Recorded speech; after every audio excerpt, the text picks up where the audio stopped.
Good evening. खुश रहो। सभी को एक एक मोल आशीर्वाद।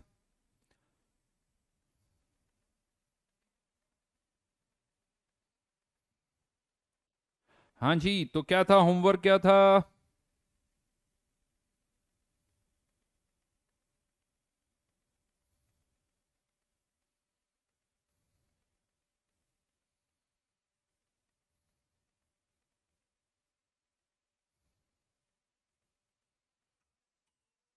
S2 में 1 से लेके 10 तक। चलिए, तो S2 में हुए क्वेश्चंस।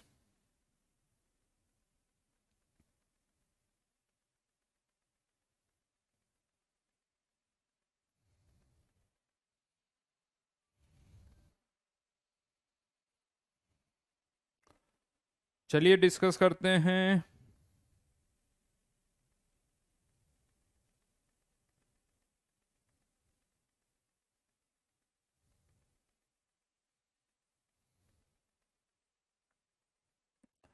कौन सा बताऊं?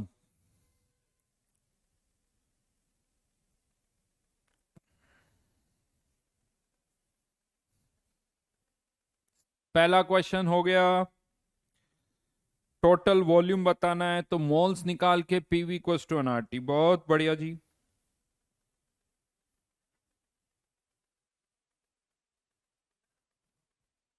सारे हो गए, वाह। निखिल कह रहा सर सारे हो गए। बहुत बढ़िया, बहुत बढ़िया। मतलब फिजिकल समझ में आ रही है मैं, है? कोई लिख रहा सर S2 ही नहीं मिली। गजब बेटा गजब। क्वेश्चन नंबर 5 बताता हूं। देखो, question number first, second, third, fourth, ये सब लिमिटिंग के हैं। सेकंड भी लिमिटिंग का है, थर्ड भी लिमिटिंग का है, फोर्थ भी लिमिटिंग का है। ये सब आसान है, कैलकुलेशन थोड़ी ज्यादा हो सकती है। क्वेश्चन नंबर 5th जो है अलग है, वो समझाता हूं। क्वेश्चन नंबर 5th क्या कह रहा है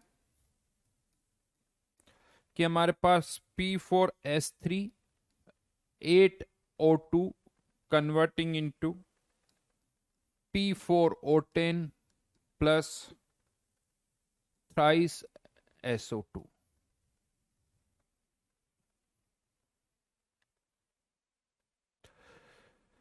क्वेश्चन क्या है कि P4S3 का मिनिमम कितना मास हम यूज करें, कितना मिनिमम मास यूज करें कि हर एक प्रोडक्ट का कम से कम 1 ग्राम तो प्रोड्यूस हो। हर एक प्रोडक्ट का कम से कम 1 ग्राम तो प्रोड्यूस हो, ये कंडीशन। यानी 1 से ज्यादा हो सकता है लेकिन 1 से कम नहीं हो सकता।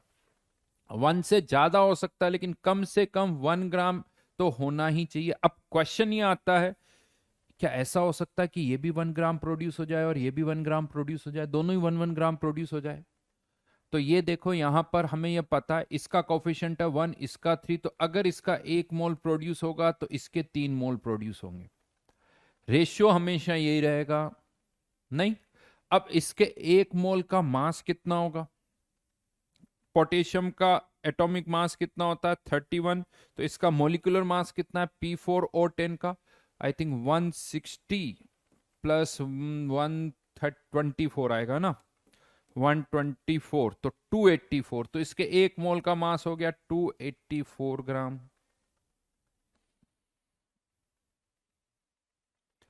बिल्कुल बढ़िया। और इसके 3 मोल का मास कितना होगा? 3 × 64, तो वो हो जाता है 192 ग्राम, है ना? 3 × 64 विच इज 192 ग्राम।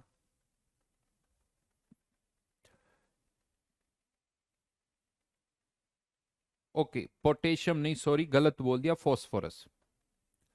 फॉस्फोरस है ना? तो इसका अगर 192 ग्राम प्रोड्यूस होगा तो इसका 284 ग्राम होगा, यानी दोनों का 1 1 ग्राम तो हो ही नहीं सकता। दोनों का 1 1 ग्राम तो हो ही नहीं सकता। तो अब क्या कंडीशन है कि कम से कम, क्या लिखा हुआ है यहां पर, एटलीस्ट 1 ग्राम ऑफ ईच, यानी 1 ग्राम तो होना ही चाहिए भाई। तो अगर हम इसका 1 ग्राम प्रोड्यूस करेंगे, अगर इसका मैंने 1 ग्राम प्रोड्यूस किया तो इसका मास तो कम होगा, क्योंकि ये 284 ग्राम, तो ये 284 ग्राम से कम, तो अगर ये 1 ग्राम होगा तो ये 1 ग्राम से कम होगा। यानी यहां पर हमें किसका 1 ग्राम प्रोड्यूस करना होगा, इसका 1 ग्राम प्रोड्यूस करना होगा, ताकि इसका मास फिर 1 ग्राम से ज्यादा हो जाएगा। और अगर इसका 1 किया तो इसका मास 1 ग्राम से कम हो जाएगा, वो कंडीशन नहीं है, हमें तो दोनों का कम से कम 1 ग्राम चाहिए। तो इसलिए इसका कितना प्रोड्यूस करना होगा, 1 ग्राम, इसका कितना करना होगा, 1 ग्राम, राइट। तो यहां पर अब इसके 1 ग्राम के लिए मोल्स निकाल लो, तो 1 डिवाइडेड बाय इसका 1 ग्राम प्रोड्यूस करने के लिए 64, ये क्या आ गए इसके मोल्स। इसके इतने मोल्स के लिए P4S3 के कितने चाहिए होंगे, तो 1/3 इंटू 1/64, इतने मोल्स चाहिए होंगे। मास निकालना है तो इसको P4S3 के मोलिकुलर मास से मल्टीप्लाई कर दो।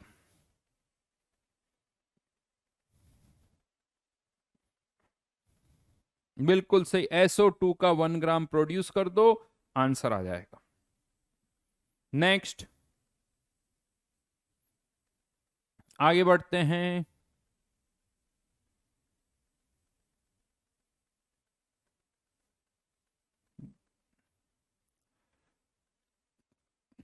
फिफ्थ के बाद 6, 7, 8। यार सिक्स्थ बहुत बार बता चुका हूं, देखो यार फिर से मिक्सचर है। वेट लॉस किसके कारण होगा, सोडियम कार्बोनेट। सिक्स्थ में सोडियम कार्बोनेट तो डिकम्पोज ही नहीं होता भाई, इससे तो कुछ होना जाना ही नहीं है। तो जो भी वेट लॉस हो रहा है वो किसके कारण हो रहा है, NaHCO3 के कारण। अब इसमें क्या होगी रिएक्शन, किसके कारण लॉस होगा, वो सब आपको पता है, सब पता, बहुत बार कर चुके हैं। आगे बढ़ो। क्वेश्चन नंबर 6 बहुत बार करवा चुका हूं, बिल्कुल सही है, कोई प्रॉब्लम ही नहीं है। क्वेश्चन नंबर 7,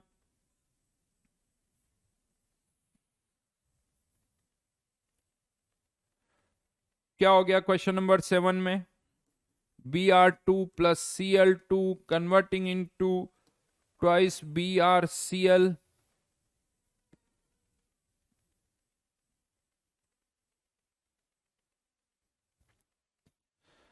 कितने यील्ड है इसकी, 80%, यानी रिएक्शन 80% होगी।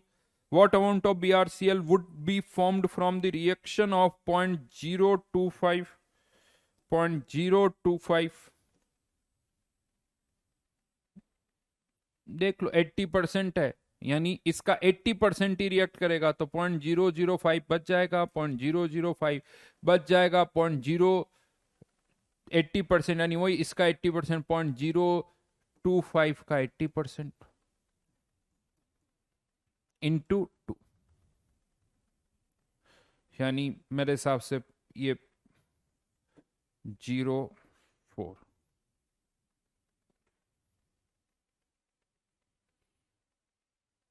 सही लिखा है क्या,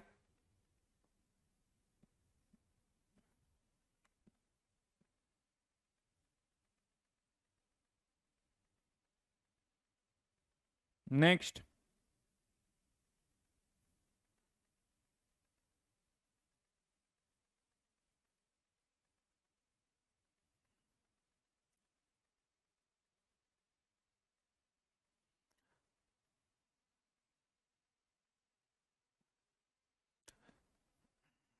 बेटा क्वेश्चन नंबर 7 में पानी में कोई रिएक्शन करवाते हैं, मीडियम होता है ना, कोई रिएक्शन पानी में होती, तो यहां पर CCl4 का क्या है, मीडियम है, तो CCl4 का सॉल्यूशन है वो सॉल्वेंट है।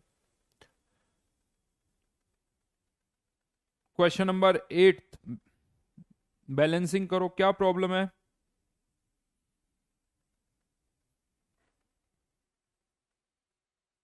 HCl का वॉल्यूम दे रखा है 100 ml, उसकी डेंसिटी है 1.18। क्वेश्चन नंबर 8 में पहले HCl का मास निकालो। HCl का मास जो है वो कितना आ जाएगा, 100 इंटू 1.18, लेकिन ये प्योर HCl नहीं है, इसमें HCl कितना है 36%, तो इंटू 36/100। अब सिंपल सा क्वेश्चन है ये तो। HCl का मास आ गया, सीक्वेंस ऑफ रिएक्शन है उससे करते जाओ, नहीं होगा इससे।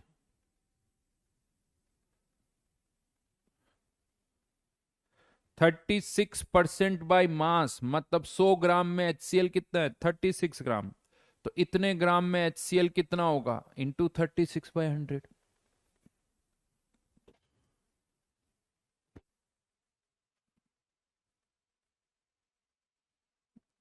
मेरा नाम ले लो अनिकेश। हाँ एक करण बेटा, तुम हमेशा तुम्हारी आदत वैसी रहती, तुम नहीं सुधरोगे, है ना। आ जाएगा, आंसर आ जाएगा। क्वेश्चन नंबर 9 तो क्लास में करा चुका हूं। 10th आसान है लेकिन थोड़ा अलग तरह का क्वेश्चन है। क्या है क्वेश्चन नंबर 10th में? एक जो फर्टिलाइजर प्लांट होता है उसमें नाइट्रोजन है, फॉस्फोरस है और पोटेशियम है। Nitrogen, phosphorus, potassium are the main nutrients in a plant fertiliser. अब फर्टिलाइजर का जो भी एक है ना, आप फर्टिलाइजर का एक जो बैग होता है, यू मार्केट से हम जब फर्टिलाइजर खरीदने जाते हैं ना, तो उस फर्टिलाइजर के बैग पर कुछ मार्किंग होती है। मार्किंग किसकी होती है? उस पे लिखा होता है कि मास परसेंट नाइट्रोजन, P2O5 और K2O। ये कितना है 30, 10, 10, है ना।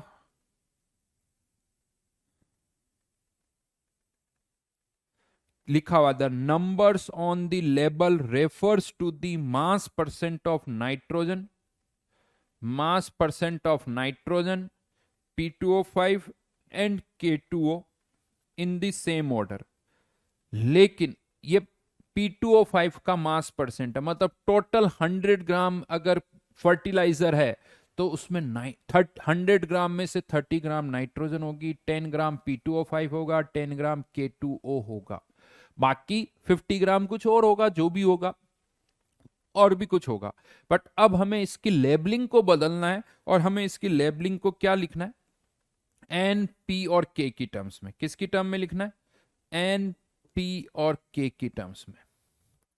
तो हमें नाइट्रोजन, फॉस्फोरस और पोटेशियम का मास निकालना है, सीधा सीधा, और कुछ नहीं करना है। यूं मान लो ये 30 ग्राम है तो ये तो 30 रहेगा, ये 30 ग्राम तो 30 रहेगा, इसमें कोई चेंज होने से रहा। लेकिन ये P2O5 का मास है, इसमें से फॉस्फोरस का मास और इसमें से पोटेशियम का मास आपको निकालना है। इतना हमें और करना है साहब। तो क्या करोगे? इसमें पोटेशियम कितना है 10 डिवाइडेड बाय इसका मोलिकुलर मास, जो कि कितना हो जाएगा 6280, यानी 142। यहां पर ये मोल्स निकाल रहा हूं, 78 प्लस 16 9 70 94। तो मोल्स फॉस्फोरस के जो होंगे, फॉस्फोरस के जो मोल्स होंगे, ध्यान रखना, 10 divided by 142 into 2 moles phosphorus के, 10 divided by 94 into 2 moles potassium के। ये तो 30 ग्राम है जो है, ये तो नाइट्रोजन, फॉस्फोरस, पोटेशियम, तो ये तो 30 ग्राम है ही है। 10 divided by 142 into 2 into phosphorus के मास के लिए 31, 10 डिवाइडेड बाय 94 इंटू 2 इंटू 39, ये पोटेशियम का मास आ गया। अब इसको रीअरेंज करना है।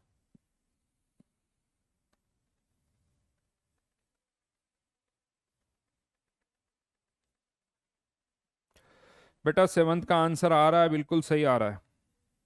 80% इल्ड भी तो करो यार उसका।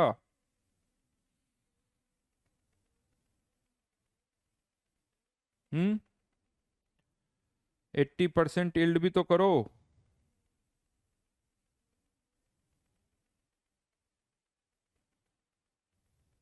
नहीं करोगे?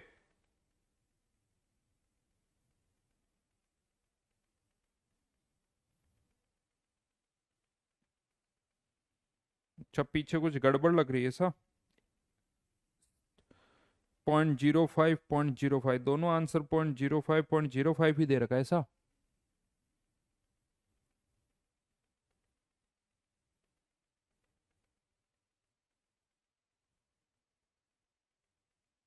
देख लेते हैं भाई। और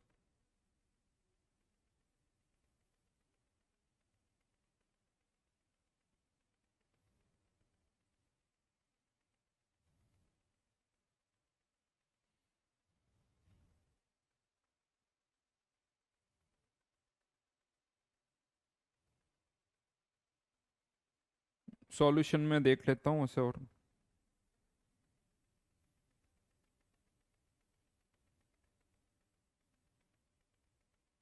आंसर बदल लेना बेटा। क्वेश्चन नंबर 7 में आंसर, जो 7th क्वेश्चन है जो मैंने यहां लिखे हैं, आंसर ये कर देना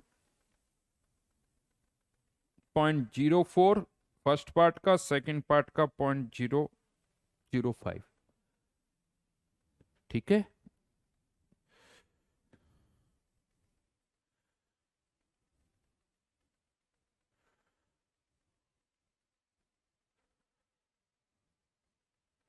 हाँ, शीट में गलत है तो चेंज कर लेना, सॉल्यूशन में सही है, सॉल्यूशन में देख लो, समझ में आ जाएगा। मेरा नाम भी ले लीजिए, ओमान। वाह जी वाह, ओमान, वेरी गुड। अब आगे बढ़ो।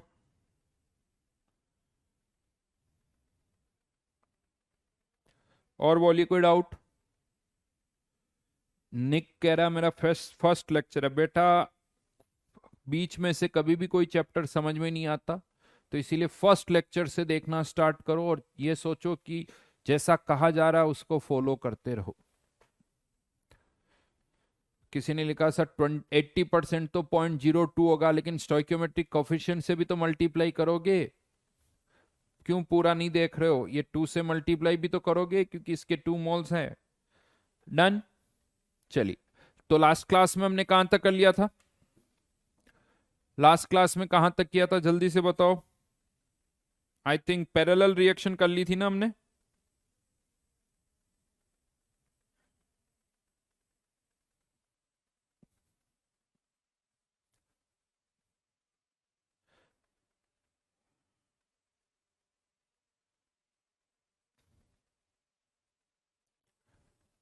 पैरेलल हो गया था।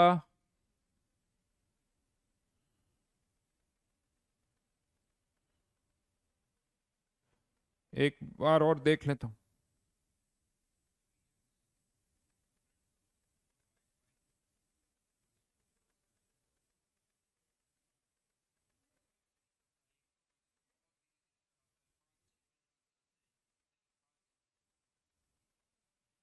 चलो, हो गया था बिल्कुल। कौन कह रहा नहीं हुआ बेटा? कार्बन वाला क्वेश्चन नहीं किया था? कार्बन+3, कार्बन ऑक्सीजन रिएक्ट करके CO और CO2 बना रहे हैं। ये कौन सा था? पैरेलल रिएक्शन वाला क्वेश्चन था जो हमने किया था। उसके बाद शीट में भी आप बहुत सारे क्वेश्चन कर चुके हो। ठीक है, तो अब मैं आगे बढ़ रहा हूं। नेक्स्ट पार्ट पर हम आ रहे हैं। हेडिंग डालिए, percentage by mass, percentage by mole and M average. Heading ही यही डाल दीजिए, क्या मतलब है वो सब समझाऊंगा। हेडिंग डाल दीजिए, percentage by mass, percentage by mole and M average.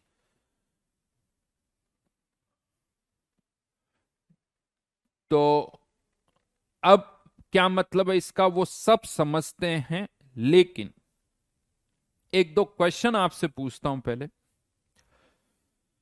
बड़े सिंपल से कुछ क्वेश्चन पूछ रहा हूं। लेट्स से मेरे पास एप्पल भी है और मैंगो भी है ना। लेट्स से मेरे पास मान लो 3 एप्पल है और 1 मैंगो है। 3 एप्पल है और 1 मैंगो है एक बॉक्स में, यूं मान लो। तो कोई आपसे पूछे कि परसेंटेज एप्पल कितनी है और परसेंटेज मैंगो कितनी, तो क्या बताओगे? 3 एप्पल है, 1 मैंगो है, तो परसेंटेज एप्पल कितनी है और परसेंटेज मैंगो कितने, दोनों का परसेंटेज क्या बोलोगे?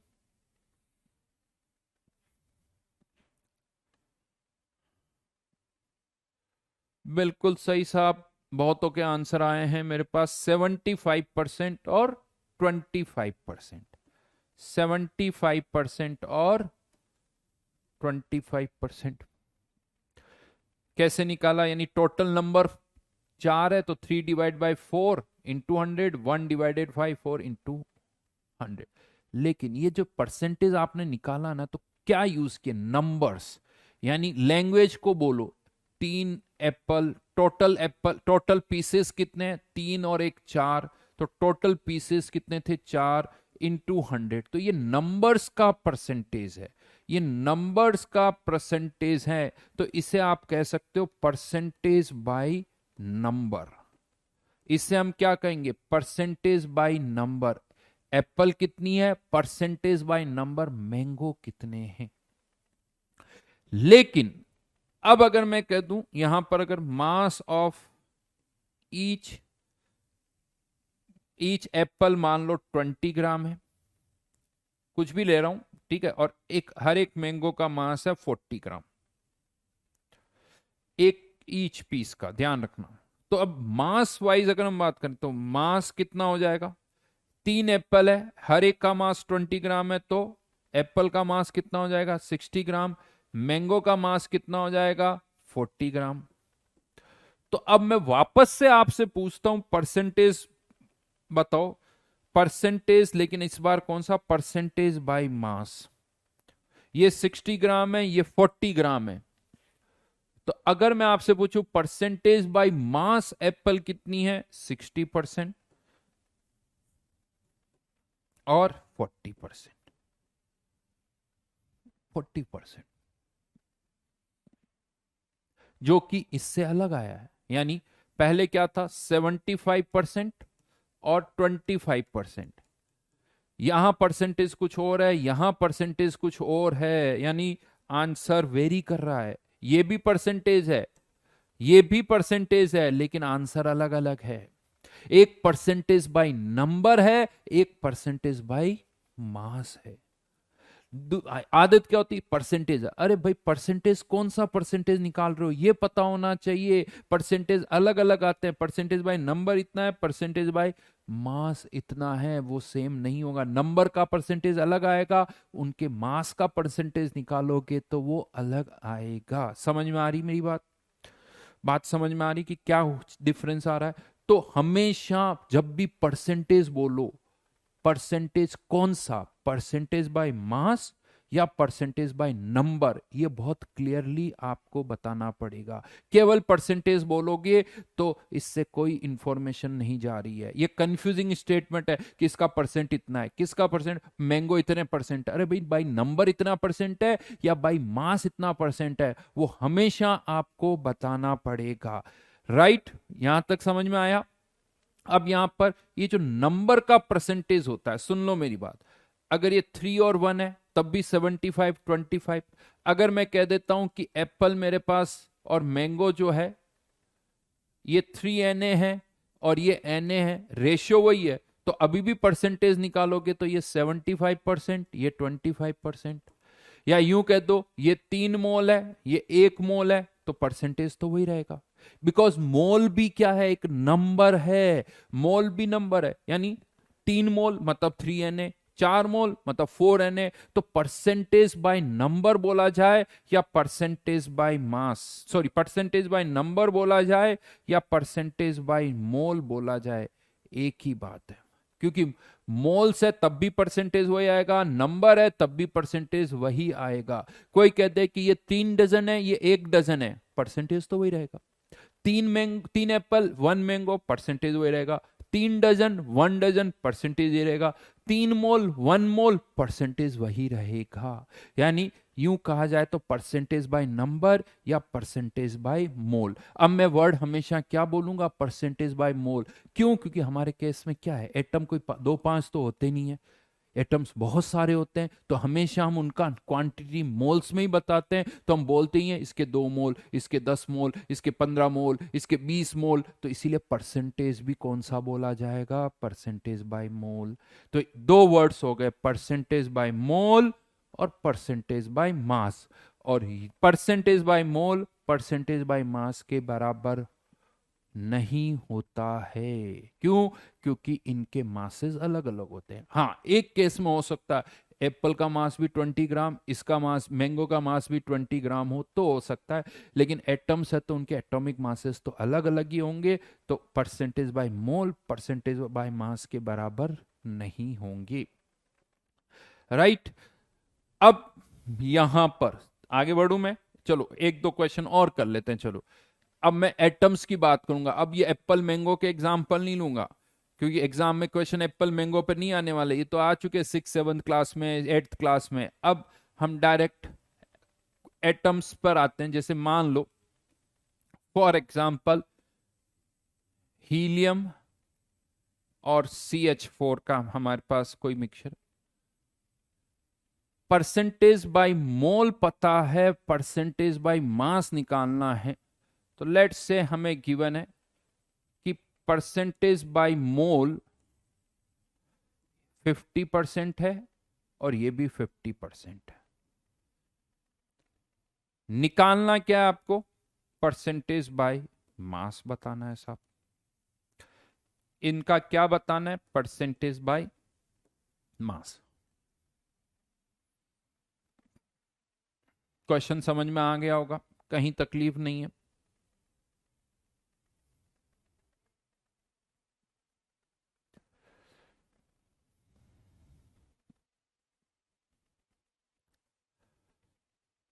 करो देखे, फिर मैं तो कर ही रहा हूं। यानी परसेंटेज बाय मोल दे रखा है, आपको परसेंटेज बाय मास निकालना है। आंसर आया है मेरे पास कुणाल का, प्रियांशु का,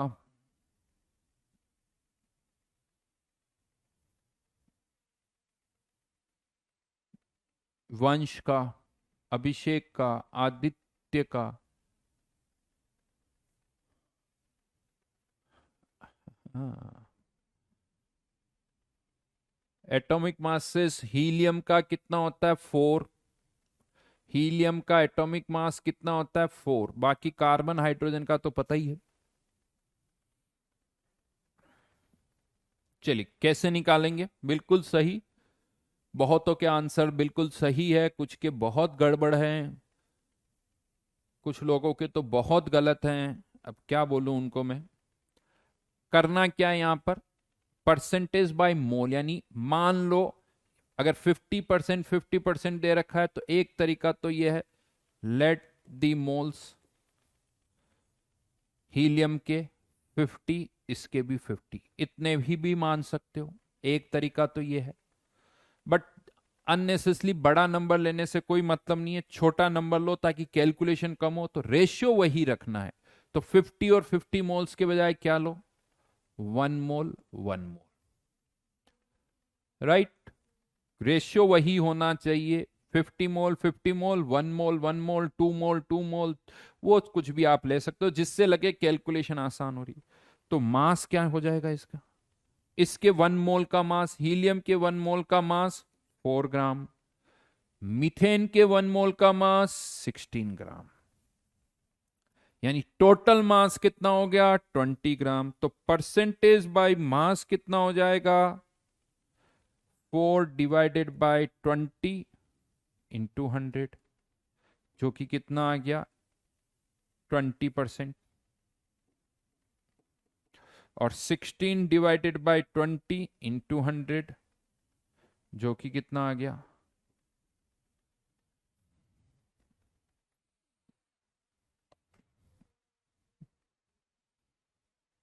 समझ में आ गई बात। बहुत सिंपल सा एग्जाम्पल है। इवन उल्टा भी जा सकते हो।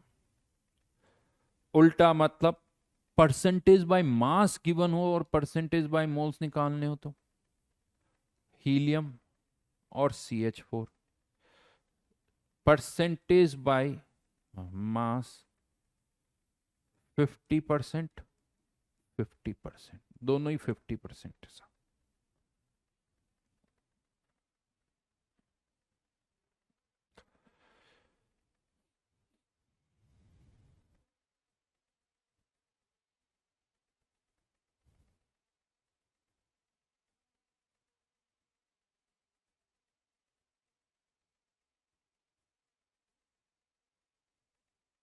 बताओ बताओ, अब यहां क्या निकालना है?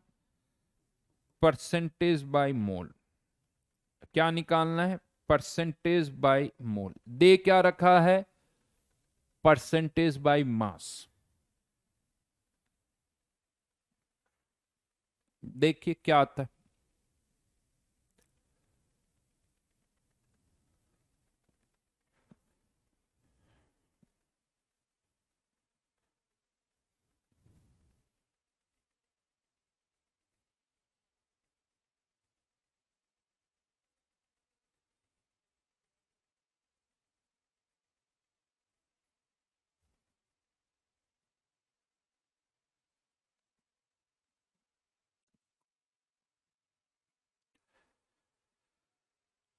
बताइए बताइए।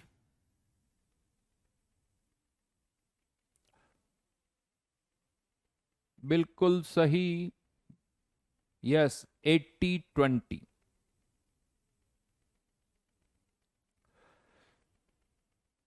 80 और 20 अप्रोक्स नहीं, एग्जैक्ट आंसर आएगा। कैसे? तो यहां पर अब क्या मानेंगे? मास है तो let the mass, let the मास। अब देखो यहां 50 ग्राम, 50 ग्राम भी मान सकते हैं, यानी इक्वल मानना है। लेकिन अब 50 मानने से क्या थोड़ी कैलकुलेशन बढ़ जाएगी। ज्यादा अच्छा है कि एस, क्योंकि अभी हमें मोल्स निकालने हैं, तो इनको इनके एटॉमिक या मॉलिक्यूलर मास से डिवाइड करना होगा। तो ऐसा नंबर मानो जो इजीली डिवाइड हो जाए। तो मैं यहां पर क्या मानता हूं? 50 ग्राम, 50 ग्राम की बजाय क्या मान लेता हूं? 16 ग्राम, 16 ग्राम मान लेता हूं। क्या मान लेता हूं? 16 ग्राम, 16 ग्राम। देखो कुछ भी मान सकते हो आप। 50%, 50 ग्राम, 50 ग्राम, 100 ग्राम, 100 ग्राम, 200 ग्राम, 200 ग्राम, 1 ग्राम, 1 ग्राम, 2 ग्राम, 2 ग्राम, कुछ भी मान सकते हो। तो मैंने क्या मान लिया? 16 ग्राम। क्यों 16 ग्राम माना? क्योंकि अब मैं इनके क्या निकालूंगा? मोल्स निकालूंगा। तो मोल्स निकालने के लिए 16 को 4 से डिवाइड करूंगा, मोलर मास। इसके 16 को किससे डिवाइड करूंगा? 16 से। तो इसके मोल्स कितने आ गए? 4। इसके मोल्स कितने आ गए? 1। अब इन दोनों के मोल्स पता चल गए। टोटल मोल्स कितने हो गए? 5। तो परसेंटेज बाय मोल कितना हो जाएगा? 4 divided by 5 into 100, 1 divided by 5 into 100। यानी यहां पर ये हो जाएगा 80%, और यहां पर ये हो जाएगा 20%। ध्रुव कुछ और मान लो तुम, कैलकुलेशन बढ़ जाएगी। और तो कुछ नहीं है, आंसर तो यही आना है। तुम 50-50 ग्राम लेके भी करोगे तब भी आंसर यही आने वाला है। 60-60 ग्राम लेके करोगे तब भी आंसर। तो कैलकुलेशन आसान हो गई, ये दिमाग लगाया, और तो कुछ नहीं है।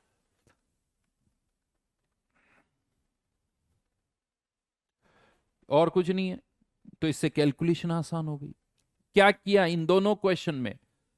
परसेंटेज बाय मोल से परसेंटेज बाय मास, यहां पर परसेंटेज बाय मास से परसेंटेज बाय मोल। ये हम यहां पर कर रहे हैं। कोई बात नहीं, 1 ग्राम लो, 2 ग्राम लो, 10 ग्राम लो, आंसर यही आएगा, कहीं प्रॉब्लम नहीं आएगी। एक्स ले लो तब भी वही आएगा। कैलकुलेशन आसान करना आना चाहिए, सीधी सी बात है। कैलकु इवन मैंने डेटा थोड़े अच्छे लिए हैं, हीलियम और CH4, इससे थोड़ी कैलकुलेशन जो है वो कम होती है। तो इसलिए डेटा मैंने ऐसे लिए हैं। यही आप कहीं और करोगे, थोड़ी कैलकुलेशन बढ़ जाती है, तो आंसर जो है वो डिफिकल्ट हो जाता है। चलो एक क्वेश्चन और करवा देता हूं मैं यहां पर। इसी तरह से कुछ करेंगे, उसमें कैलकुलेशन आसान करने के लिए देखते हैं क्या किया जाए।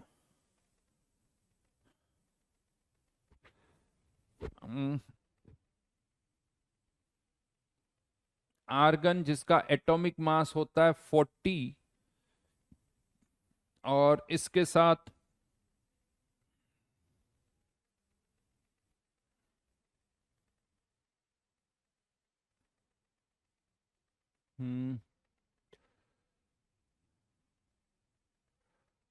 ब्रोमीन। ब्रोमीन का एटॉमिक मास होता है 80, आर्गन का होता है 40, लेकिन ध्यान रखना यह Br2 है। ठीक है, तो फिर से लेट्स से परसेंटेज बाय मोल दे रखा है, थोड़ा अलग कर देता हूं चलो।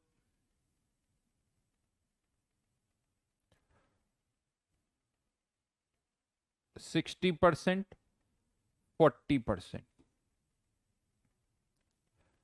60%, 40% बाय मोल। निकालना क्या है? परसेंटेज बाय मास।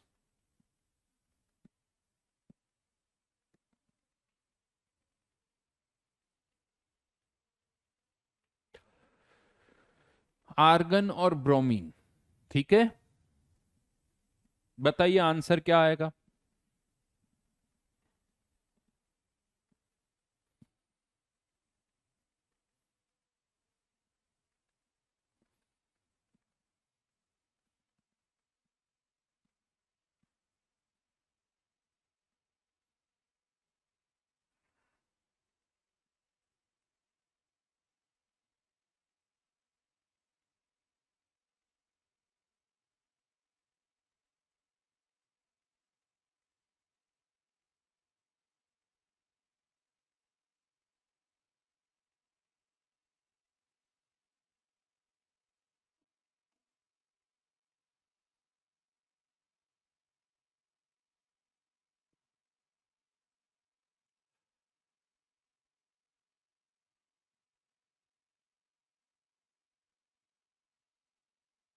बताइए।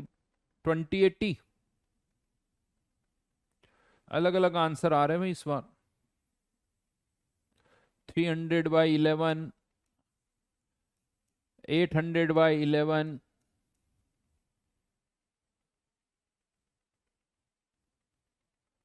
2080, 42.8, 57.2,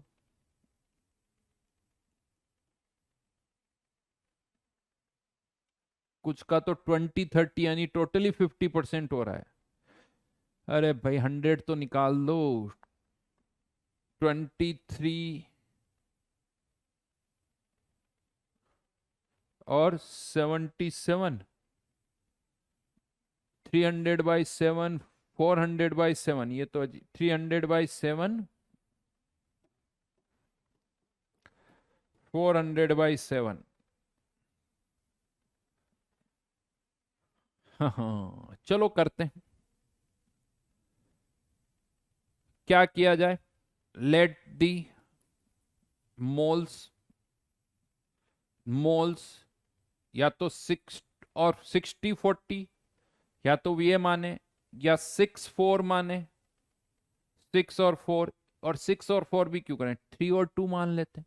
नहीं, रेशियो वही रखना है, तो 3 मोल्स और 2 मोल्स, ताकि कैलकुलेशन आसान हो। इसके 3 मोल्स का मास कितना हो जाएगा? 120 ग्राम, 120 ग्राम। और इसके 2 मोल का मास कितना हो जाएगा? एक का 160, तो दो का 320 ग्राम। 320 ग्राम, तो टोटल मास कितना हो गया? 440 ग्राम साहब, 440 ग्राम टोटल मास।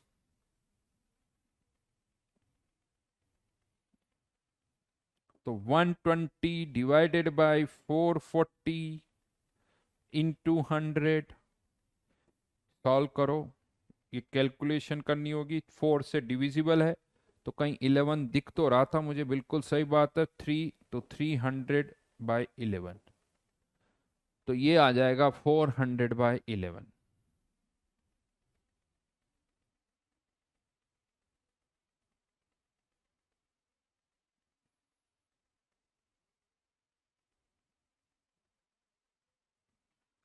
हम्म, 300, क्या किया, यही किया मैंने, जो भी है कैलकुलेशन वो परसेंटेज, हाँ 27 या जैसे भी लिखना, बट करना तो यही है। अब जनता का ये कैसे आ रहा है, ये कैसे आ रहा है, ये 300 कैसे आ रहा है, कौन सी कैलकुलेशन कर रहे हो? एक गड़बड़ हो सकती है मुझे लगता है, यहां पर 160 से मल्टीप्लाई करना है। मुझे लगता है किसी ने यहां पर या तो 80 से मल्टीप्लाई कर दिया, तो वो गड़बड़ हो सकती है। Br2 लिखा हुआ है, इसीलिए यहां पर ये 320 ग्राम कैसे आया? 2 × 160, 320 ग्राम।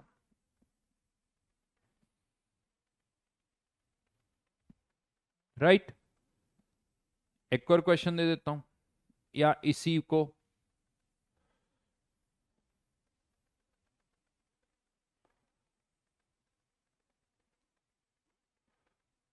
आर्गन और ब्रोमीन, ये भी 50%, ये भी 50%, लेकिन बाय परसेंटेज बाय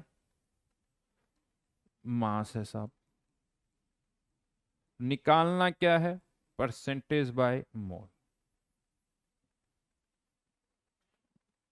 अब बताओ, इस बार सही आना चाहिए। तैयब समझ गया मैं, Br2 की जगह Br का ले लिया तो गलत हो जाएगा।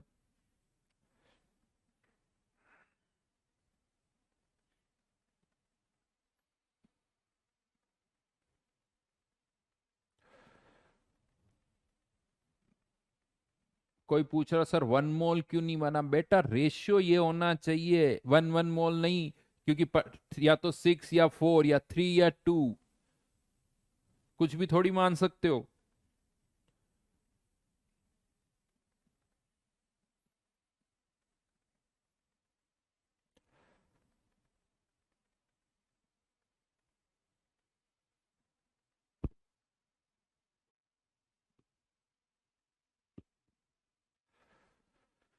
अब बताइए जी, बताइए इस बार तो।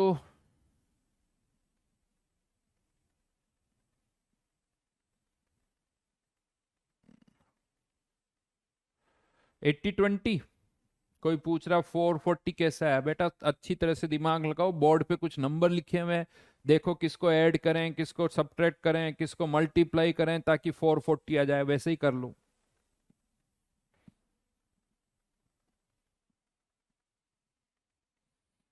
चलिए, मुझे लग रहा है सही है आंसर, 80-20 बिल्कुल सही है। तो क्या करें? परसेंटेज बाय मास। अब मास क्या मानूंगा? लेट दी मास क्या मानो जिससे कैलकुलेशन आसान हो? तो देखो, इसका 160 ग्राम है, तो इसको 160 ग्राम, तो ये भी कितना मान लिया मैंने? 160 ग्राम। 50-50% है, तो 160 160। तो मोल्स कितने हो जाएंगे? 160 डिवाइडेड बाय 40 और 160 डिवाइडेड बाय 160। तो इसके मोल्स हो गए 4, इसके मोल्स हो गए 1, तो ये हो गया 80% बाय मोल, 80%, और ये हो गया 20%।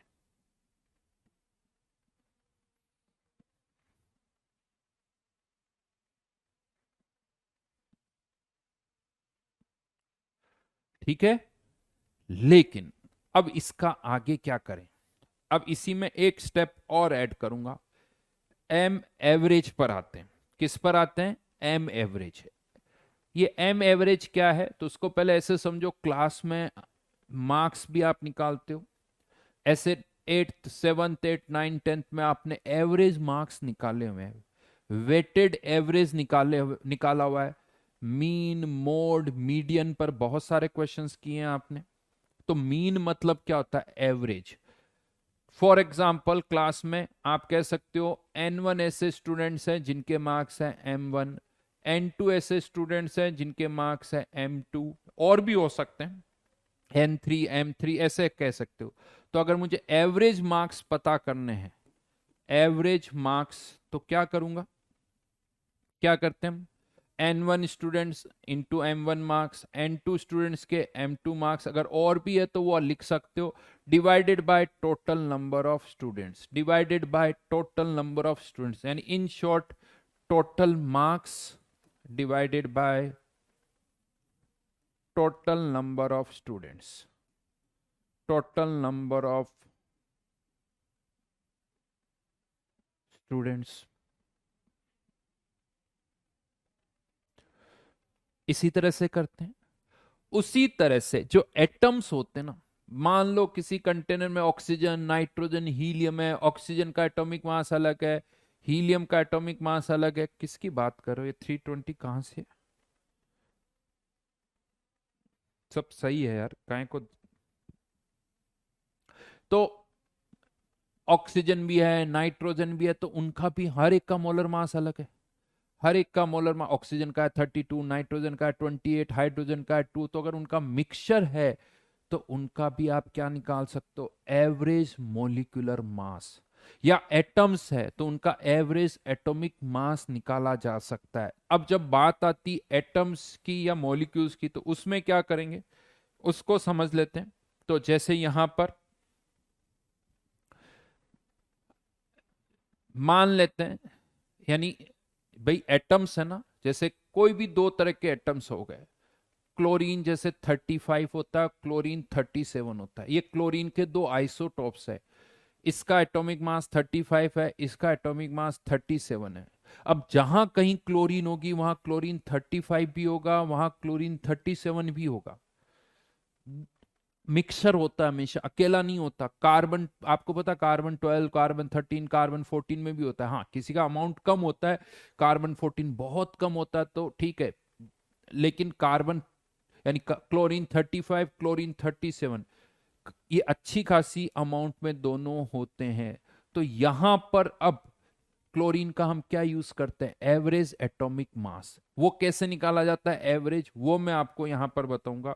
तो मान लेते हैं कोई एक मिक्सचर है जिसमें किसी के N1 एटम्स है, इसके N1 एटम्स है, और इसके N2 एटम्स है। ये क्या है? एटम्स। ये क्या है? एटम्स। तो N1 एटम्स का मास कितना हो जाएगा? इनटू इसका एटॉमिक मास, M1 से लिख रहा हूं, ये वैल्यू कितनी आ जाएगी? 35। ये N1 एटम्स का मास हो गया, इनटू N2 एटम्स का मास, N2 M2, divided by total number of atoms N1 plus N2। ये क्या आ जाएगा? इसका एवरेज एटॉमिक मास, जिसे हम एम एवरेज बोल सकते हैं। बेसिकली ये भी क्या है? Total mass. टोटल, या अभी मैं मास, चलो अभी मैं लिखता हूं इस चीज को वापस। लेकिन यहां पर अभी जो N1 N2 है, इन्हें आप क्या बोल सकते हो? ये नंबर ऑफ एटम्स है। लेकिन अगर ये नंबर ऑफ एटम्स है तो ये भी नंबर ऑफ एटम्स है, ये नंबर ऑफ मोल्स है तो ये भी नंबर ऑफ मोल्स है। तो बात वही रहेगी, रेशियो चेंज नहीं होगा। तो यहां पर आप चाहो तो N1 एटम्स बोलो या N1 मोल्स बोलो, दोनों बोल सकते हो। यानी अगर कोई पूछे कि यार यहां N1 क्या है, तो आप कह सकते हो नंबर ऑफ एटम्स भी है, नंबर ऑफ एटम्स भी बोल सकते हो, या number of moles of atoms भी बोल सकते हो। क्योंकि देखो रेशियो से मतलब है, रेशियो वही रहना चाहिए। इसके N1 यानी इसका 1 एटम है, इसके 3 एटम है, और मैं कह दूं इसके Na है और इसके 3 Na है, तो बात तो वही रही। इसके Na, इसके 3 Na, यानी इसका 1 मोल, इसका 3 मोल, इसका 1 एटम, इसका 3 एटम, तो उससे कोई डिफरेंस नहीं आने वाला है। हटा। तो यहां पर मोल्स भी बोल सकते हो और एटम्स भी बोल सकते हो। तो यूं कह सकता हूं ये क्या है? टोटल मास डिवाइडेड बाय, ज्यादातर हम मोल्स बोलते हैं तो इनको मोल्स की तरह ही ट्रीट करो। तो total mass divided by total moles, total mass divided by total moles, ये कह सकते हो एक एम एवरेज का फॉर्मूला आ गया यहां पर। इसको अच्छी तरह से लिख लेना।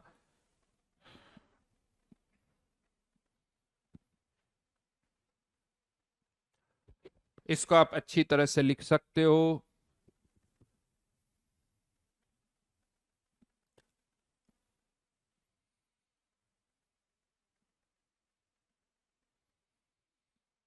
बेटा किसी ने लिखा सर ऊपर मास और नीचे एटम्स है, तो इसीलिए तो फिर एम एवरेज आया है। इसकी भी तो यूनिट है एम एवरेज की, मास की। ऊपर भी मास नीचे भी मास होगा तो फिर तो यूनिटलेस हो जाएगा। ये यूनिटलेस क्वांटिटी थोड़ी है।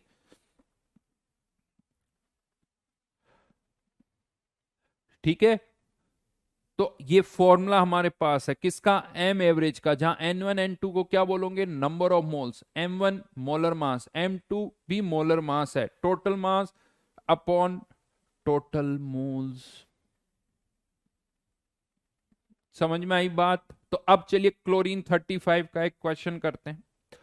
क्लोरीन 35 का एक क्वेश्चन दे रहा हूं। क्लोरीन 35 और 37, ये क्लोरीन 37 है, गिवन है 75% और 25% by moles, by moles. Find average atomic mass, find average atomic मास।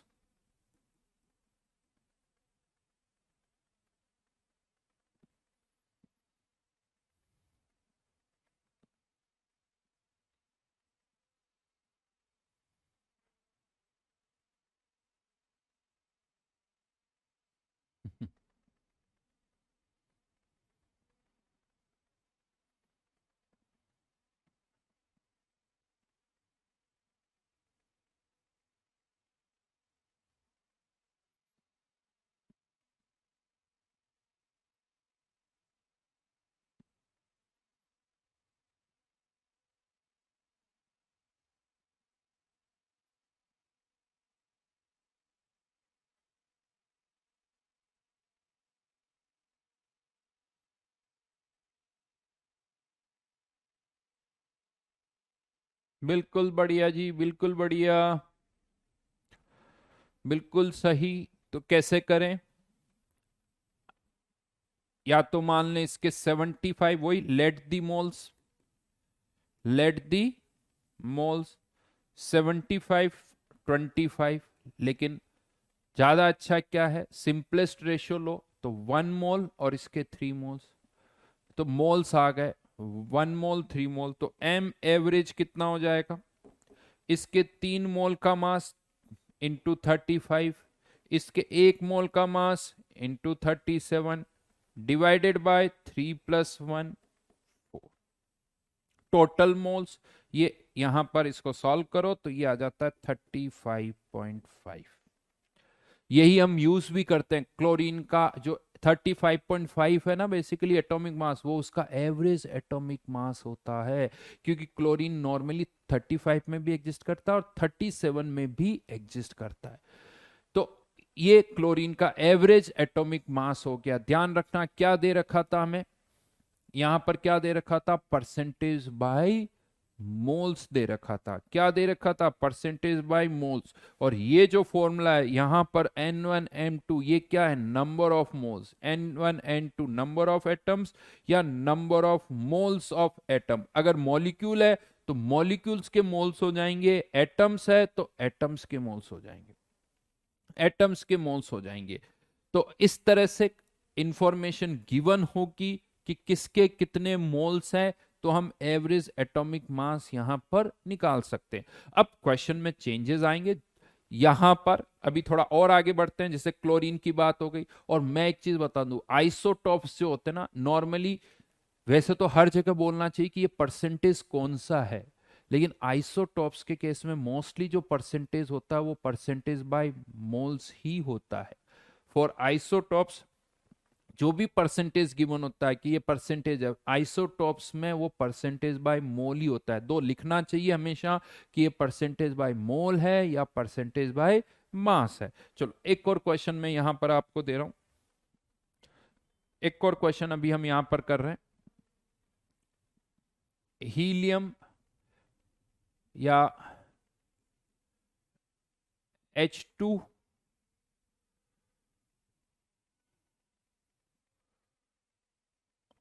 और हीलियम,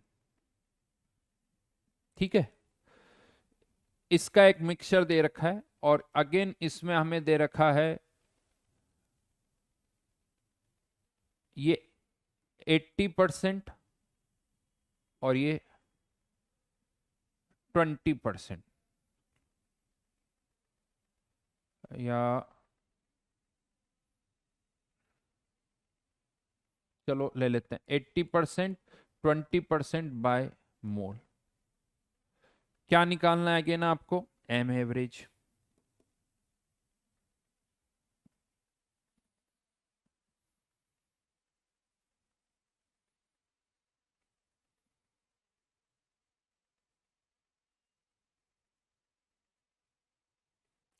परसेंटेज बाय वॉल्यूम भी हो सकता है वंश, बिल्कुल हो सकता है, लेकिन वो अभी आएगा, थोड़ा वेट करो।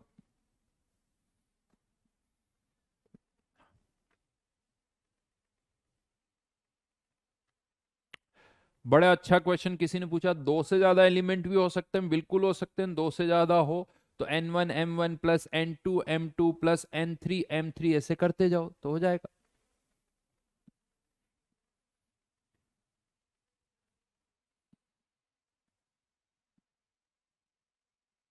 चलिए करके देखें इसको। तो क्या माने, इसके 4 मोल और इसका 1 मोल, रेशियो वही रहना चाहिए 80-20 4 और 1, तो M average 4 × 2 plus 1 × 4 divided by 5, यानी 12, 8 + 4 12 डिवाइडेड बाई 5, मतलब 2.4। ये इसका क्या आ गया? M average. एक चीज मैं बता दूं, एम एवरेज हमेशा जो आएगा इनके एटॉमिक मासेस के बीच में ही आएगा। इसका यानी इसका मॉलिक्यूलर मास है 2, इसका एटॉमिक मास है 4, तो एम एवरेज यानी इन दोनों के बीच में ही आएगा, M1 और M2 के बीच में ही आएगा। कभी भी एम एवरेज जो है, यानी ये एम एवरेज की वैल्यू जो होगी वो M1 और M2 के बीच में ही होगी। जैसे 35 37, तो 35.5 ही आया था हमें। तो कभी भी एम एवरेज M1 और M2 से ना तो कम हो सकता है, ना दोनों से ज्यादा होगा, ना दोनों से कम होगा, हमेशा उनके बीच में ही आएगा। हमेशा उनके बीच में ही आएगा, ये आप कह सकते हो, राइट। तो यहां पर एम एवरेज निकाल सकते हैं। देखो मॉलिक्यूल है तो एवरेज मॉलिक्यूलर मास, एटम है तो एवरेज एटॉमिक मास। अब यहाँ एटम मॉलिक्यूल सब मिक्स है तो सिंपल एवरेज मास बोल दो। उसमें एटॉमिक भी बोल सकते हो, मॉलिक्यूलर भी बोल सकते हो, क्योंकि दोनों का यहाँ पर क्या है? मिक्सचर है। दोनों का यहाँ पर मिक्सचर है। एम एवरेज बेटा उसकी भी कोई यूनिट नहीं है, अगर केवल मॉलिक्यूलर मास बोलोगे तो उसकी यूनिट नहीं है। 1 मोल मिक्सचर बोलोगे तो उसकी यूनिट आएगी इस तरह से। चलिए, 1 मोल मिक्सचर है तो यानी अगर इन दोनों का मिला के 1 मोल है तो उसका मास कितना हो जाएगा? 2.4 ग्राम। इन दोनों का मिला के 1 मोल है तो उसका मास कितना हो जाएगा? 2.4 ग्राम। ठीक है, समझ में आई बात? लेकिन क्वेश्चन आता है, क्या हमेशा percentage by mole he given होगा? क्या हमेशा percentage by mole he given होगा? क्या कभी ऐसा नहीं हो सकता कि हमें परसेंटेज बाय मोल की जगह परसेंटेज बाय मास गिवन है? तो लेट्स फॉर एग्जांपल गिवन है, कुछ इंफॉर्मेशन गिवन है कि ये भी 50% और ये भी 50%, या यू मान लो ये 80% और ये 20% बाय,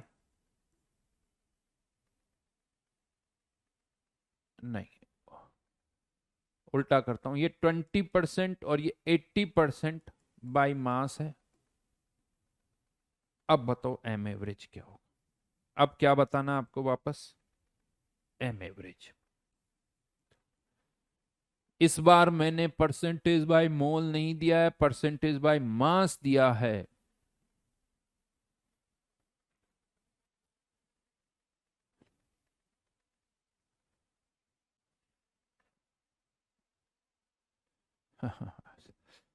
किसी ने पूछा सर एम एवरेज का रियल मीनिंग क्या होता है? रियल मीनिंग क्या होता है? इमेजिनरी ऐसा, आर्टिफिशियल मीनिंग भी कुछ होता है, रियल भी कुछ होता है।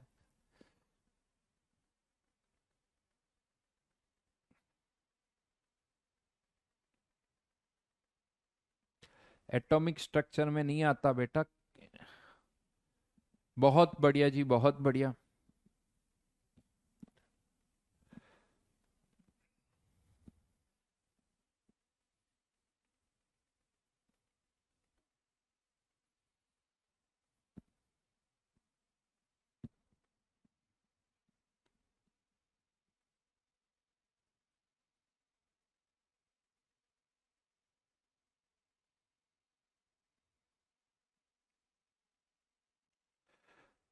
देखो अभी किसी ने कुछ क्वेश्चन पूछा था, उसके लिए एक जवाब दे दूं। शायद वो ये कि देखिए डेली आपकी अगर 2 या 3 क्लासेस हो रही है तो हर क्लास के लिए एवरेज 2 आवर्स सेल्फ स्टडी की जरूरत पड़ती है, 1.5 से 2 घंटे। तो उतना टाइम हमें और मिलना चाहिए। अगर हम 2 क्लासेस कर रहे हैं तो 4 आवर्स सेल्फ स्टडी का मिलना चाहिए, 2 क्लासेस में 3 घंटे। और अगर 2 क्लासेस का होमवर्क करना है तो 3 से 4 घंटे उसमें लग जाते हैं। अगर 3 क्लासेस है तो और बढ़ जाएगा। तो इतना टाइम हमें चाहिए। केवल क्लासेस करने से कॉन्सेप्ट मतलब समझ में नहीं आ, ऐसा नहीं कि समझ में आ जाएगा, नहीं। क्लासेस करनी पड़ेगी, क्वेश्चन करने पड़ेंगे, तब जाके कॉन्सेप्ट पर ग्रिप बनती है। तो इतना टाइम देना बहुत जरूरी है। बिना होमवर्क किए हुए कॉन्सेप्ट मान लो एक दिन समझ में भी आ गया तो अगले दिन भूल जाओगे। और एक चैप्टर में तो पहला लेक्चर समझ में आ जाएगा, अगर होमवर्क नहीं किया तो फिर आगे वाले चैप्टर समझ में आगे वाले लेक्चर समझ में नहीं आएंगे। होमवर्क करते जाओगे तो लेक्चर आगे से आगे समझ में आएंगे, होमवर्क नहीं किया तो समझ में नहीं आता है। ठीक है, 100% होमवर्क नहीं हो कोई बात नहीं, बट 60 70 80% तो हो। जितने डाउट्स पूछोगे उतना ही और समझ में आएगा, उतनी बातें और समझ में आएगी। तो ये बातें हमें ध्यान में रखनी है। ठीक है, यहां पर अब इसको कैसे करें? तो इसका एक तरीका तो क्या है, अभी हमने बहुत सारे क्वेश्चन किए थे जहां पर हमने क्या किया था, परसेंटेज बाय मास से परसेंटेज बाय मोल निकाला था। परसेंटेज बाय मास से परसेंटेज बाय मोल निकाला था। तो एक तो दिमाग में ही आता है कि पहले इससे परसेंटेज बाय मोल निकाल लो, और परसेंटेज बाय मोल निकाल के फिर ऐसे ही कर लो। राइट, यही था हमने। तो कैसे, मतलब 20%, 80%, यानी 20 ग्राम, और ये कितना, 80 ग्राम। राइट, 20 ग्राम में कितने मोल्स हो गए, डिवाइड बाय 4। 80 ग्राम में कितने मोल्स हो गए, डिवाइड बाय 18। तो इसके भी कितने मोल्स आ गए, 5 मोल्स। इसके भी कितने मोल्स आ गए, 5 मोल। यानी इसका भी 1 मोल और इसका भी 1 मोल, यू मान लो। या 5 5 भी लिख सकते हो चाहो तो, अभी 5 5 ही रहने दो। लेकिन अब जब इसके मोल्स पता चल गए तो अब अगर मुझे एम एवरेज निकालना है तो मैं क्या करूंगा, वही N1 M1, यानी 5 × 4। इसके 5 मोल, इसके भी 5 मोल इंटू 16। अब सोचो आप कर क्या रहे हो, ये वैल्यू आएगी 20 और ये वैल्यू आएगी 80। यानी 20 ग्राम था, उसको पहले 4 से डिवाइड करके मोल्स निकाले, और फिर वापस 4 से मल्टीप्लाई करके मास निकाल रहे हो, यानी घूम रहे हो। मास पता था, मोल्स निकाले, फिर मोल्स से वापस मास निकाल रहे हो, यार ये क्या है। और डिवाइड बाय क्या करोगे, 5 + 5 10, यही करोगे। यानी 20 + 80, तो ये 10 आ गया। लेकिन लग नहीं रहा कि अननेसेसरी रिपीटिशन हो रहा है? यानी मास पता था, उससे मोल्स निकाल के फिर मोल से मास निकाल रहे हो यहां पर। ये तो चलो कैलकुलेशन आसान थी, इसीलिए कोई प्रॉब्लम नहीं कि 20/5 4 आ गया, फिर 5 × 4 20 कर दिया। यही कैलकुलेशन ज्यादा हो तब समझ में आएगा कि ये कितना लंबा हो रहा है। तो वैसे क्वेश्चन सॉल्व हो गया, लेकिन किया कैसे, परसेंटेज बाय मास से परसेंटेज बाय, पहले आपने मोल्स निकाले। क्या हम डायरेक्ट नहीं कर सकते थे? तो मैं आपको बताता हूं, डायरेक्टली भी किया जा सकता है। ऐसा नहीं कि डायरेक्ट नहीं कर सकते। कैसे कर सकते हैं वो बता रहा हूं यहां पर। डायरेक्ट कैसे कर पाओगे आप इसी चीज को, तो यहां पर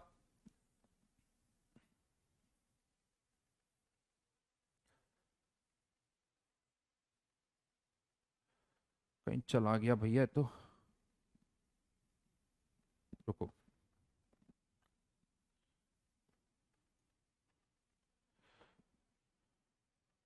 आया आया।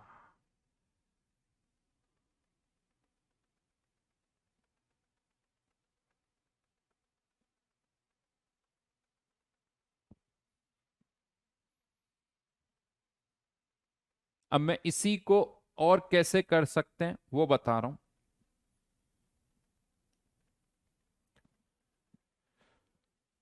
ठीक है,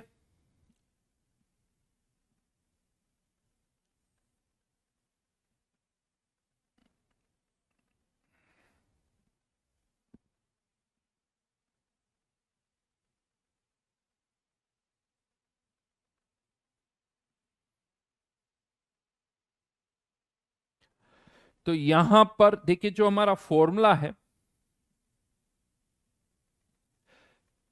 फॉर्मूला क्या है एम एवरेज का, total mass divided by total moles. अब यहां पर हो क्या रहा है, अगर आप फॉर्मूला देखो तो ये क्या है, एक सब्सटेंस का मास और ये दूसरे सब्सटेंस का मास, ये W1 तो ये W2, ऐसे भी बोल सकता हूं, मास ही तो करना है। तो टोटल मास क्या होगा, एक सब्सटेंस का मास दूसरे सब्सटेंस का मास W1 plus W2 divided by total moles. तो मोल्स कैसे निकलते हैं, एक का मास अगर W1 ग्राम है तो उसके मोल्स कैसे निकलेंगे, mass divided by molar mass, ये मोल्स आ गए। दूसरे सब्सटेंस के मोल्स कितने होंगे, W2 अपॉन M2, ऐसे कर सकते हो। अब इसी क्वेश्चन को मैं कैसे करूंगा, यहीं से डायरेक्ट, यहीं से वैल्यू पुट कर सकता हूं। कैसे पुट कर सकता हूं, एक 20 ग्राम है दूसरा 80 ग्राम है, तो W1 20 ग्राम, W2 80 ग्राम, तो 20 डिवाइडेड बाय 4, 80 डिवाइडेड बाय 16। उनके मास को किससे डिवाइड कर दिया, मोलर मास से डिवाइड कर दिया। 100 अपॉन सॉल्व कर लो, 100 डिवाइडेड बाय 5 प्लस 5 यानी इक्वल्स टू 10। यानी कह सकते हो एक और फॉर्मूला आप चाहो तो लिख सकते हो एम एवरेज निकालने का, ये भी लिखा जा सकता है, ये भी लिखा जा सकता है। ये मास की टर्म्स में है और जो पहले लिखा था वो मोल्स की टर्म में है, वो मोल्स की टर्म में है। समझ में आया, 20 ग्राम यहां से आया, मास डिवाइडेड बाय हीलियम का atomic weight 80 gram divided by 16, ये सॉल्व कर सकते हो। बहुत बढ़िया, देव कह रहा है ऐसे ही किया तो अच्छी बात है। ठीक है, तो ये दो तरीके हैं, यानी ओवरऑल अगर मैं आपको बात करूं तो एम एवरेज निकालने के लिए, एम एवरेज निकालना है तो या तो बेसिक फॉर्मूला बोलो total mass divided by total moles, या फिर क्या लिख दो N1 M1 plus N2 M2 divided by N1 plus N2, या फिर क्या करो W1 plus W2 divided by W1 upon M1 plus W2 upon M2। ये अभी तक हमने किया है, आप कौन सा यूज करना चाहते हो प्रैक्टिस करो, अपने आप सारी चीजें समझ में आ जाएगी। हीलियम का बेटा एटॉमिक नंबर 2 होता है सुप्रीतम, एटॉमिक मास 4 होता है। प्रांशुल ठीक है, कोई प्रॉब्लम नहीं, 20 80 ले लो, 4 16 ले लो, चलेगा। रोहित को मजा आ गया फिजिकल केमिस्ट्री में, बड़ी अच्छी बात है। चलिए, कोई कोई प्रॉब्लम नहीं है, रेशियो वही रहना चाहिए, बाकी कुछ भी कर सकते, यही तो समझना बेटा कैसे कैलकुलेशन आसान करनी है, कैसे कैलकुलेशन आसान करनी है, यही हमें देखना है। बेसिकली इंजीनियर्स, आप क्या, आप और हम, आप क्या बनना चाहते हो, इंजीनियर्स। इंजीनियर्स क्या करते हैं भाई, लाइफ को आसान बनाना है, उनका काम ही क्या, लोगों की लाइफ को आसान बनाना है। डॉक्टर्स का काम क्या है, डॉक्टर्स का काम लाइफ बचाना है, जब बीमार हो जाए उसको ठीक करना है। इंजीनियर्स का काम क्या है, वैसे देखो इंजीनियर्स को मैं बताऊं इतनी क्रेडिट मिलती नहीं है, मतलब जनरली कहा जाता है कि हाँ डॉक्टर्स जो है या इवन लॉयर्स जो है ये कब काम आते हैं भाई, ये जब आप कहीं प्रॉब्लम में आते हो तब आपके काम आते हैं। नहीं, बिल्कुल सही बात है, मैं उनको देखो कुछ यहाँ पर एक चीज मैं बता दूं ना, तो मैं किसी डॉक्टर्स को कुछ बुराई कर रहा हूँ ना लॉयर्स की कर रहा हूँ, यहाँ यूं कह सकते हो मैं थोड़ी इंजीनियर्स की तारीफ करने की कोशिश कर रहा हूँ, है ना। तो वो मुश्किल जब होती है ना, तब आपको मुश्किल आती है, तब आपको बचाते हैं, अदरवाइज नहीं। इंजीनियर्स क्या करते हैं, लोगों की लाइफ को और आसान बना रहे हैं, हम कन्वीनियंट कर रहे हैं उनकी लाइफ को, मशीन्स बना के, मशकार बना के, ये बहुत मोबाइल बना के उनकी लाइफ को आसान बना रहे हैं। लेकिन एक्सपेक्ट क्या किया जाता है, हमसे क्या एक्सपेक्ट करते हैं लोग, की नई नई चीजें बनाएं, हम अलग अलग तरह से सोचें, किसी भी प्रॉब्लम को अलग अलग तरह से सॉल्व करें। We are problem solver, problem को सॉल्व करना आना चाहिए हमें। एक प्रॉब्लम हमारे साथ में, तो सर ऐसे भी कर सकता हूँ, ऐसे भी कर सकता हूँ, ऐसे भी सॉल्व कर सकता हूँ, उनमें से कौन सा सबसे अच्छा तरीका है, कौन सा सबसे अच्छा तरीका है, वो हमें ढूंढना होता है। जब फंस जाते हैं तब इंजीनियर्स की जरूरत पड़ती है, राइट।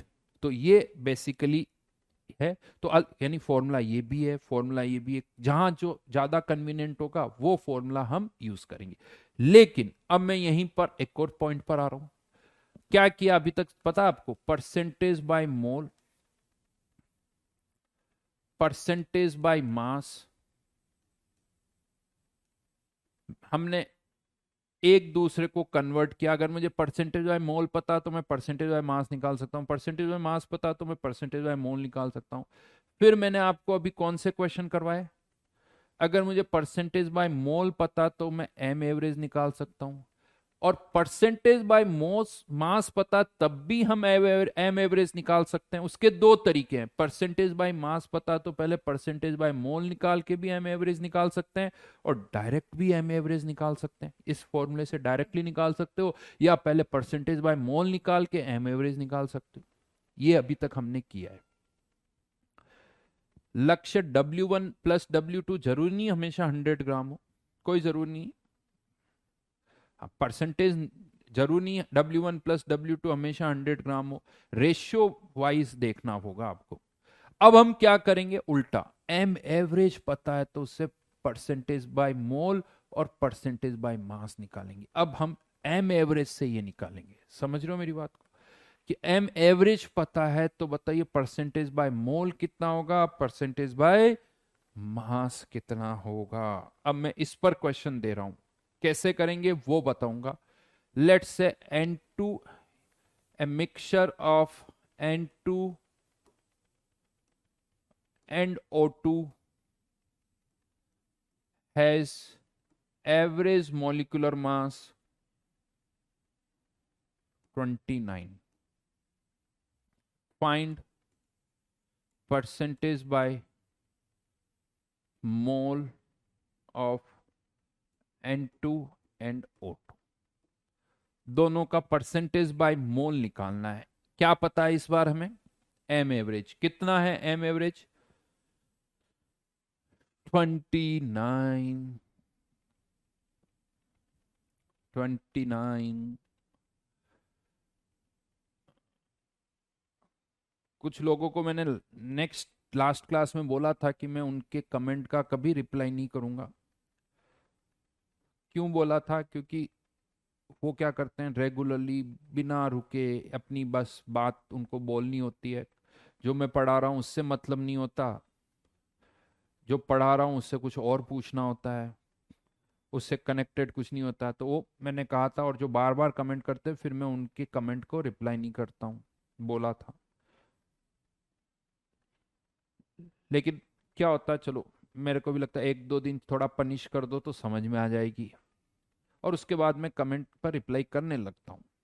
लेकिन कुछ ऐसे होते हैं ना जिनको ये बात ही समझ में नहीं आती, वो फिर उसी तरह से चलते, वो बार बार उसी को लिखते जाएंगे, वही चीज लिखते जाएंगे।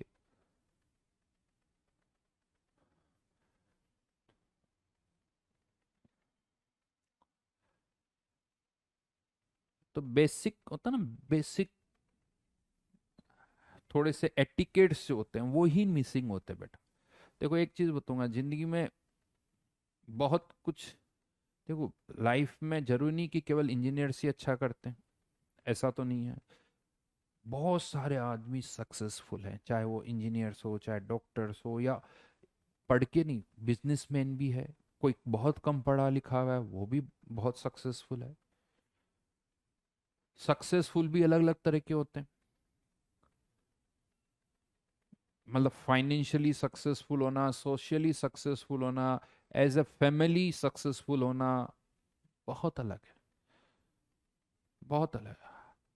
हर कोई रिच है जरूरी नहीं कि he is happy. Socially rich होना, फाइनेंशियली रिच होना, फैमिली वाइज रिच होना, फैमिली वाइज रिच होने का मतलब है कि फैमिली में बॉन्डिंग अच्छी होना। इनमें सबसे बड़ा रोल पता क्या है? सबसे इंपॉर्टेंट है फैमिली वाइज जो आप खुश रहो, और उसमें सबसे ज्यादा रोल होता है कि जिसे कहते हैं ना आपके योर एटिकेट्स, आपके संस्कार क्या है, आपको समझ में आना चाहिए, वो बड़ा जरूरी होता है ना, बहुत जरूरी होता है। तो वो जो संस्कार जिसे हम कहते हैं ना हमारे कल्चर में, इंडियन कल्चर, वो बहुत इंपॉर्टेंट है। लेकिन वो कुछ लोगों में मिसिंग होते हैं, वो उन्हें लगता है बस परेशान करो परेशान करो, उसी में मजा आता है उनको, नहीं, उन्हीं में उसी में मजा आता है।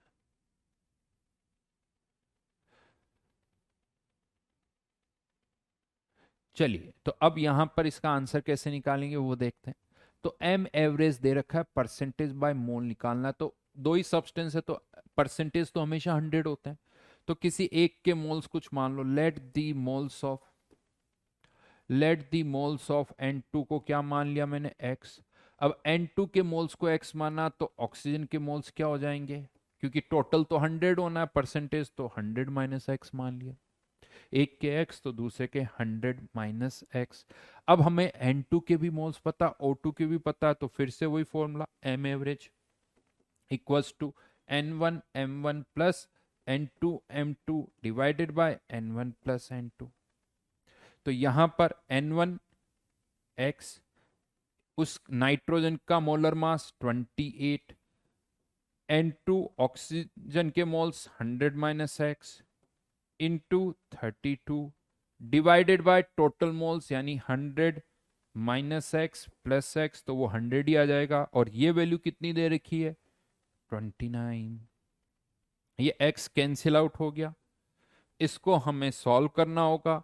ये 2900 इधर सॉल्व करोगे तो 28x माइनस 32x, तो -4x प्लस 3200।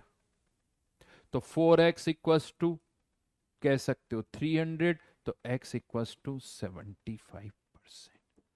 यानी 75% और 25%, ये क्या आ गए, परसेंटेज बाय मोल। ये किसका परसेंटेज है, परसेंटेज बाय मोल N2। यानी मोल का परसेंटेज चाहिए, मोल्स मान लो एक के x दूसरे के 100 माइनस एक्स। फिर से वही एक्सप्रेशन में वैल्यू पुट कर दो और x के लिए सॉल्व कर सकते हो। x और y लेके कर लो, कोई प्रॉब्लम नहीं, एक का x ले लो दूसरे का y ले लो, फिर x और y का रेशियो आ जाएगा, और x और y के रेशियो से भी परसेंटेज निकाल सकते हो। अगर यहाँ x और y लोगे तो x अपॉन y की वैल्यू 3:1 आ जाएगी, x अपॉन y की वैल्यू 3:1, उससे भी हो जाएगा, कोई प्रॉब्लम नहीं, वैसे भी कर सकते हो। x और y में रिलेशन चाहिए बेसिकली, और कुछ नहीं, राइट। तो किसी भी तरह से किया जा सकता है, तरीका समझ लो, अप्रोच परसेंटेज बाय मोल निकालना है, इस तरह से किया जा सकता है। परसेंटेज बाय मास भी कर सकते हैं, अभी मैं बताऊंगा कैसे कर सकते हैं परसेंटेज बाय मास। पहले थोड़ा एक और क्वेश्चन दे देता हूं। मिक्सचर, थोड़ी कैलकुलेशन आसान हो इसीलिए डेटा बदल रहा हूं, of CH4 and O2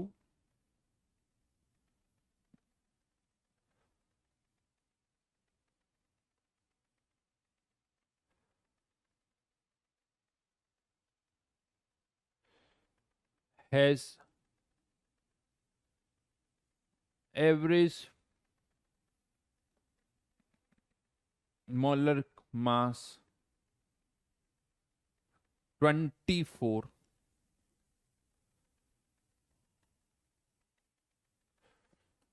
find percentage by moles and percentage by मास, दोनों ही। परसेंटेज बाय मोल्स भी निकालना है, परसेंटेज बाय मास भी निकालना है, बिल्कुल निकाल सकते हैं, कर रहे हैं अभी वही।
24 मोलर मास इज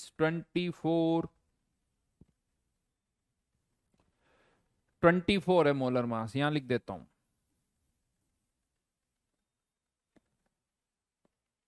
अब ठीक है।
फर्स्ट पार्ट ठीक है, सेकंड पार्ट भी ठीक ही लग रहा है। नहीं, फर्स्ट पार्ट का ठीक है, सेकंड पार्ट का आंसर परसेंटेज बाय मास मेरे हिसाब से ऑक्सीजन का ज्यादा आएगा।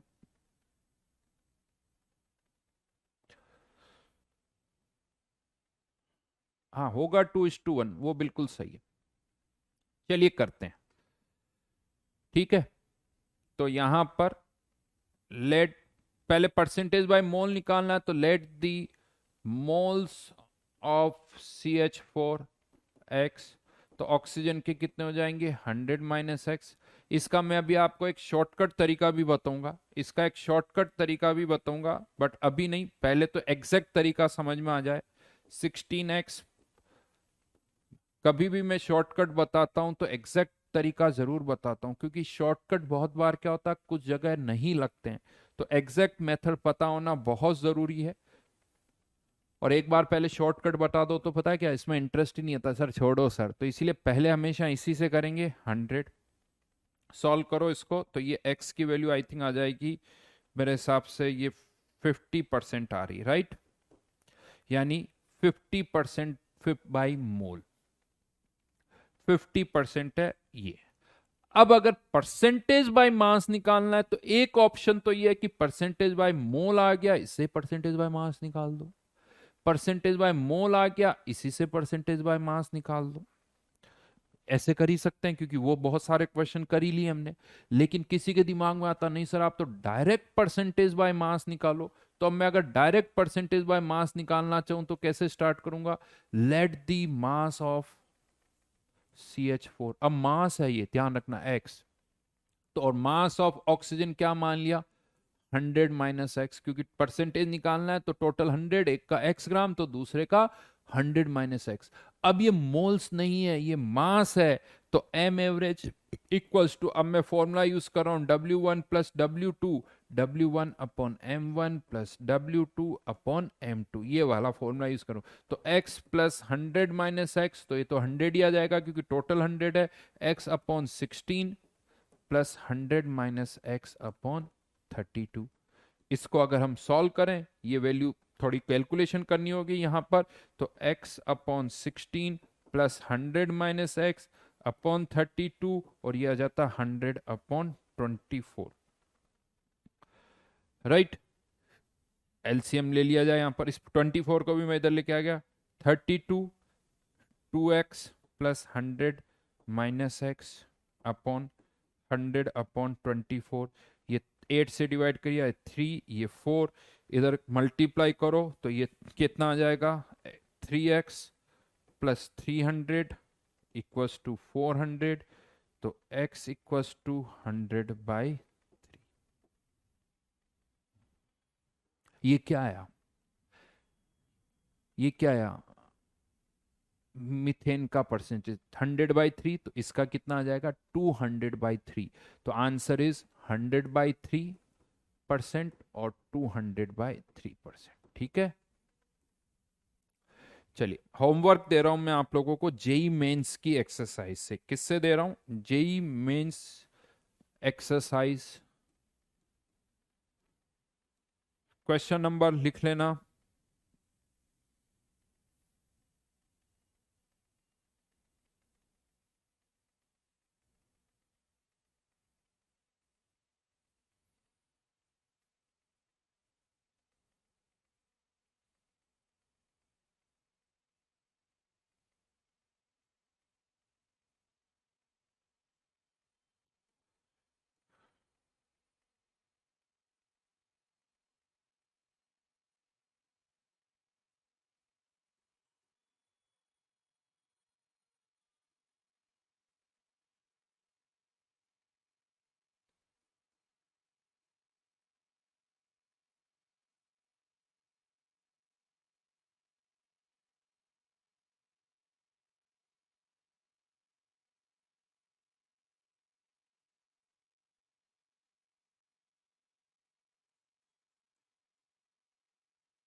ठीक है, तो ये हम नेक्स्ट क्लास में करने वाले हैं। चलिए बाय बाय, मिलते हैं वापस। अच्छी तरह से करना, होने चाहिए सारे क्वेश्चंस, जेई मेंस के हैं, होंगे। आराम से करना, बहुत आसान है, कुछ भी टफ नहीं है। ठीक है, बाय बाय।